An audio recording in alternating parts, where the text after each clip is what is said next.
A paz do Senhor a todos. Eu sou Leandra Freitas, imagem e semelhança do Criador, e estou aqui para mais uma live de estudo sobre as lições da história entre Davi e Golias, da luta entre Davi e Golias, através do livro dos autores William Douglas e Flávio Valvassoura, Como Vencer Gigantes. Capítulo 5. A estratégia torna o gigante menor. Desafio hoje os exércitos de Israel. Mandem um homem para lutar comigo. 1 Samuel 17:10. A fala de Golias, né? Vamos lá. O problema de Saul não era o tamanho do exército, mas o tamanho de Golias. Ou seja, o problema era menor do que parecia. Uma análise cuidadosa do cenário e das regras faria Saul e seu exército se animarem. Golias, por maior que fosse, era apenas um soldado. Será que a soma de todos os soldados israelitas era maior do que a de todos os soldados filisteus? Se a resposta era sim, a solução era fugir do combate individual. Mas, se o exército filisteu era maior, então a luta de um contra um era uma oportunidade. A questão do combate homem a homem foi levantada na 6ª temporada de Game of Thrones, no episódio titulado Batalha dos Bastardos. Jon Snow propõe a Ramsay, eu acho que é assim, né? Ramsay Bolton, que em vez de um embate entre os seus exércitos, fizessem um combate individual, no mesmo modelo de solução bélica que Golias propôs a Israel. Golias estava confiante em sua capacidade de vencer o combate individual. Afinal, era um grande guerreiro. Israel aceitou a proposta, ao contrário de Ramsay Bolton, que não quis poupar seus soldados e assumir a responsabilidade sozinho. Ramsay, com medo de expor sua covardia e perder sua posição, escondeu-se atrás de seu exército, muito mais numeroso e mais bem preparado taticamente do que do inimigo.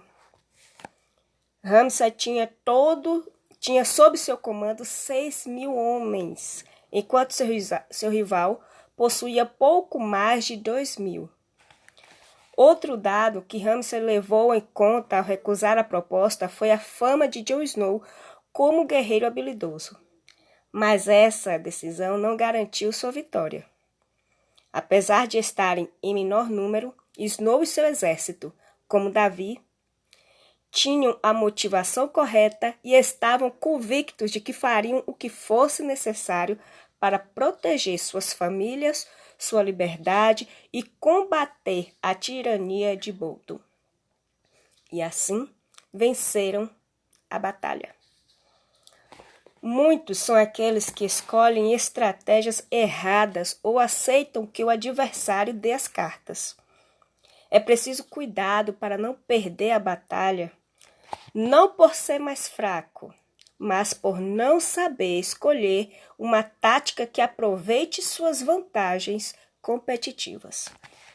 Outro ponto importante a analisar é o fato de Jon decidir o que fazer baseado na emoção e não na razão.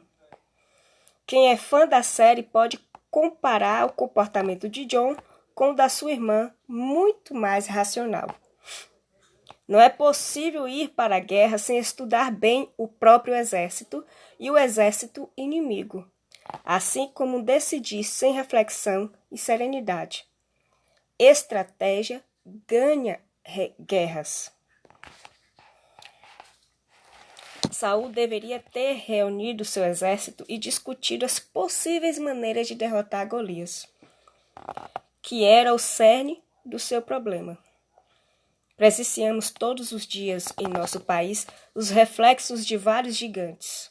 Problemas que contornaríamos com o uso de estratégias adequadas e ao descobrirmos as vigas mestras das fortalezas e dos castelos que queremos conquistar, se derrubarmos a viga certa, o castelo inteiro cairá. Conforme já citamos, era preciso considerar se o exército de Israel era mais fraco ou mais forte que as tropas filisteias. Essa análise é essencial. Quem ditou a regra de 1 contra 1? E quem disse que era necessário aceitar a proposta do gigante? A proposta de Golias era ótima, mas para quem? Para ele mesmo. E era boa também para o seu exército que não queria lutar.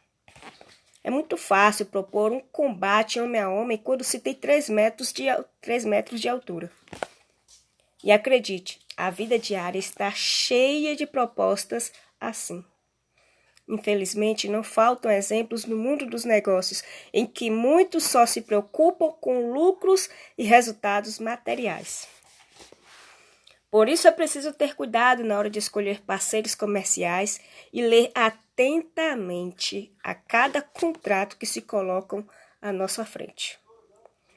Nas relações pessoais, há muitas pessoas que só olham para o próprio umbigo e atuam como verdadeiros vampiros emocionais, sugando a nossa energia e a nossa boa vontade. Não devemos perder a fé nelas, então é necessário observar com cuidado as relações pessoais e profissionais para não acabarmos vítimas de indivíduos com ótimas propostas, mas para o interesse deles próprios.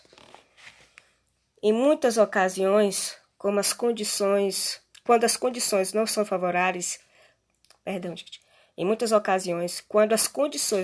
favoráveis, um não obrigado é uma ótima resposta. Nem sempre você é obrigado a aceitar as regras que o adversário impõe.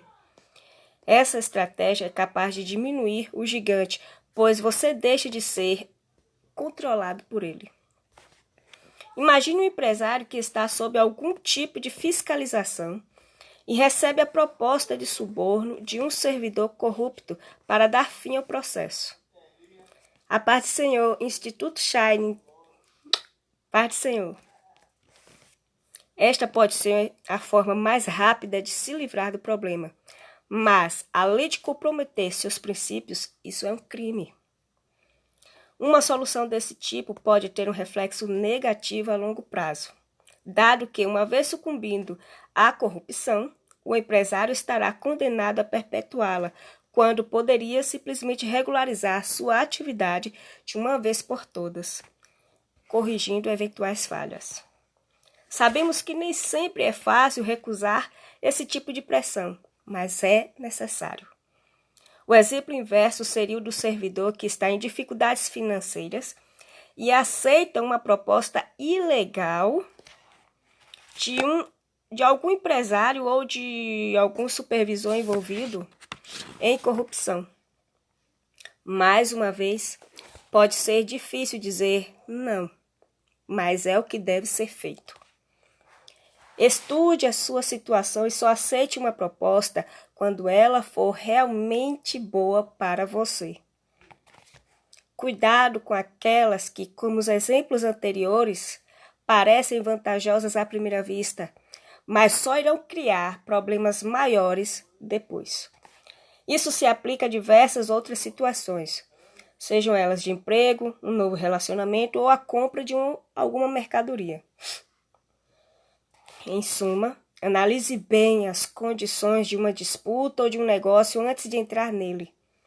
Não entre em batalha sem planejamento prévio, sem analisar bem as regras ou exercer seu direito de recusar propostas ruins. Veja bem, é importante respeitar as regras, porém, quando elas são injustas, não podemos ficar calados. Mesmo que nem sempre seja fácil discutir o conceito de justiça.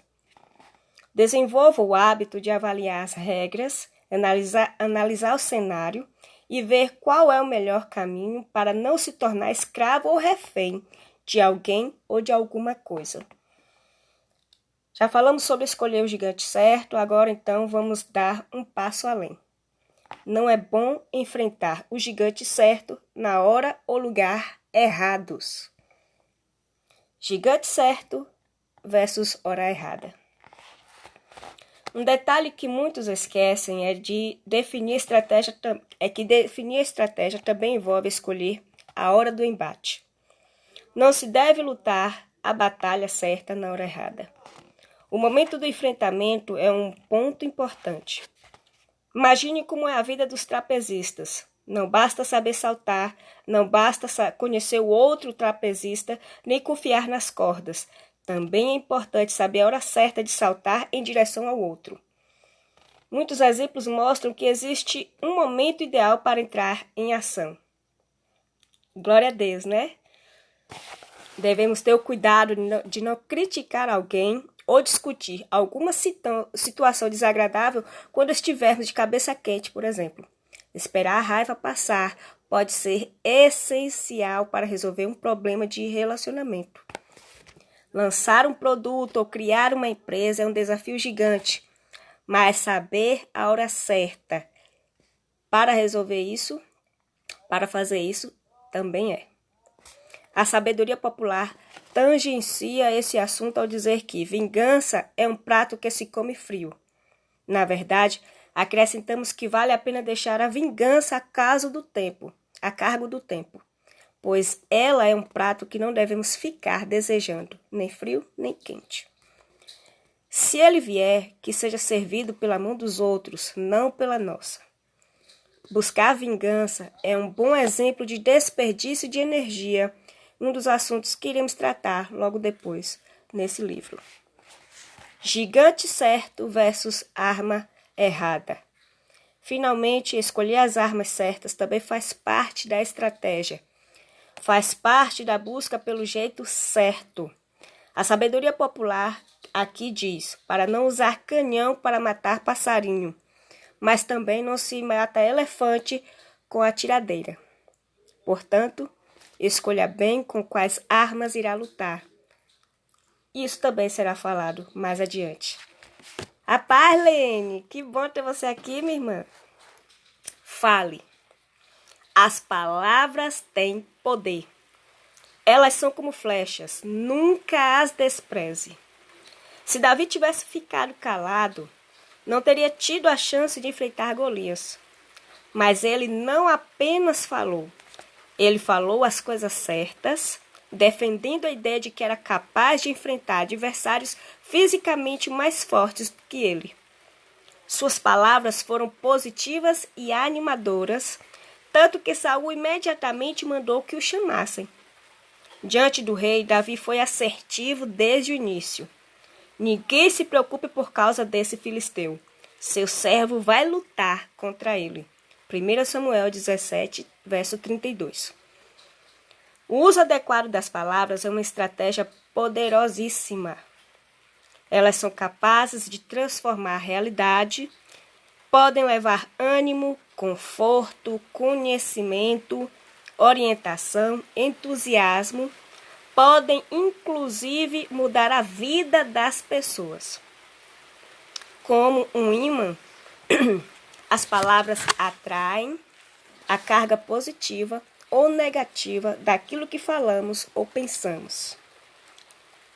Queremos um mundo melhor? Então vamos começar por nós mesmos, espalhando boas palavras. As mensagens positivas se refletem em nossos atos e nas atitudes das pessoas com quem temos contato. Podemos disseminar nossas palavras por meio de livros, palestras, conselhos, conversas, as redes sociais. Hoje, qualquer pessoa pode transmitir suas ideias ao mundo, que é uma possibilidade impensável em gerações atrás. As palavras vêm se espalhando como nunca. Há mensagens que se viralizam, sendo compartilhadas e replicadas, podendo até atingir milhões de pessoas instantaneamente. Por isso, o cuidado com as palavras. Cabe a cada um escolher suas palavras.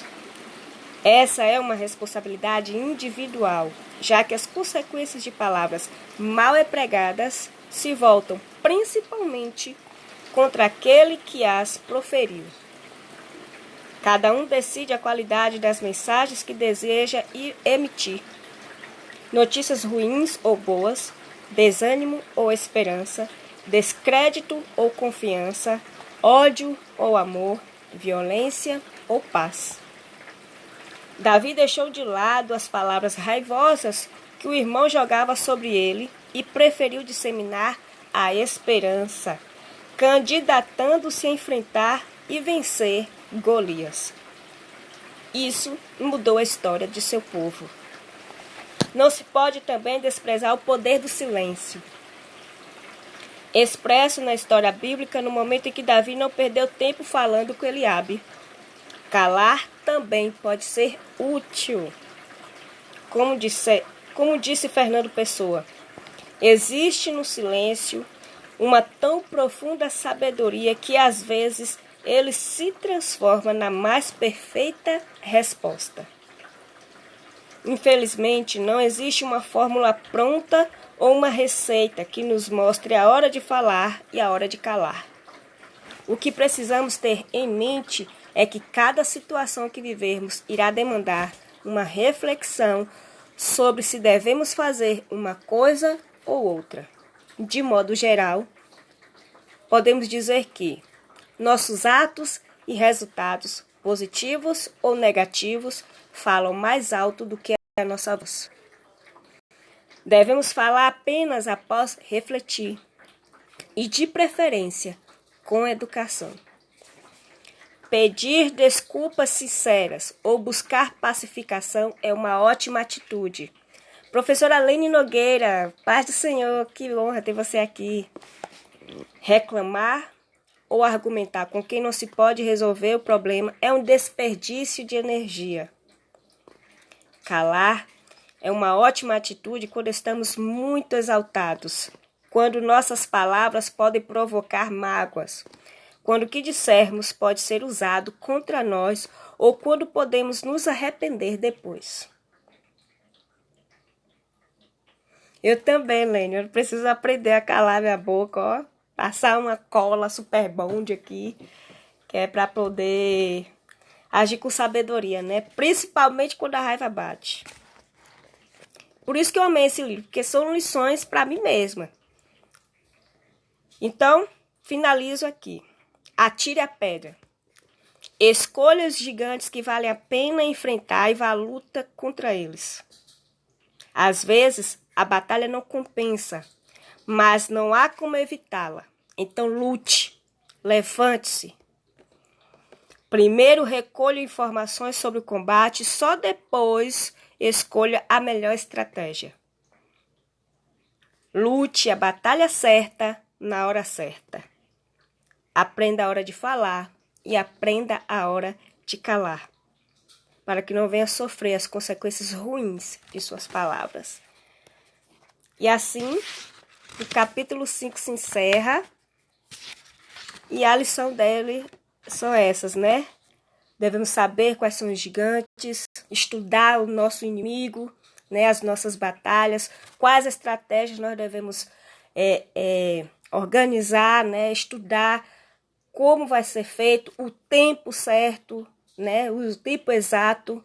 Apesar de ser um gigante que conhecemos, mas também temos que saber a hora certa, o lugar adequado de nós atacarmos, né? Reconhecermos as nossas armas, as nossas capacidades e atacarmos de maneira assertiva. Falar o que é preciso falar, mas falar com sabedoria, para que a gente não venha depois sofrer as consequências de nossas palavras mal ditas, né? Ditas de forma errada, não é isso? E, por fim, aprender a calar também, porque o silêncio também é resposta. Amém? É muito bom, Lene. Quando você quiser, ó, tá aqui, viu? Tá na mão. É só vir aqui em casa, só se você vier aqui em casa, né? E esse livro é valioso, maravilhoso. Depois de amanhã, se assim Deus permitir, nesse horário, né?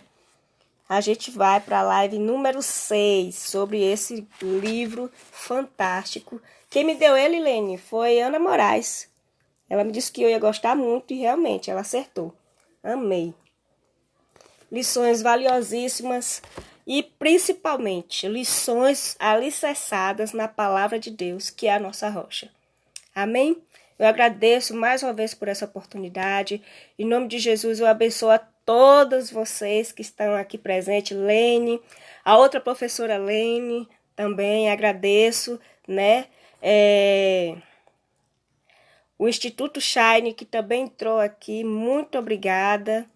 Obrigada a todos que apareceram, aos que vão assistir, e que Deus seja louvado pela vida de cada um de vocês, em nome de Jesus.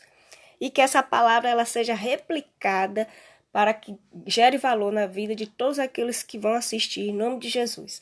Essa é a proposta, esse é o propósito dessas lives, em nome de Jesus, para a honra e glória do Senhor e nossa edificação. Amém? Um beijo, a paz do Senhor. Me acompanhe lá no canal do YouTube. Eu sou Leandra Freitas, né? E vão compartilhando aí, se gerou valor, vai compartilhando para outras vidas também serem abençoadas, amém? Gratidão às duas Lenes, ao Instituto Shine. Deus abençoe a todos em nome de Jesus. Beijo, Lene!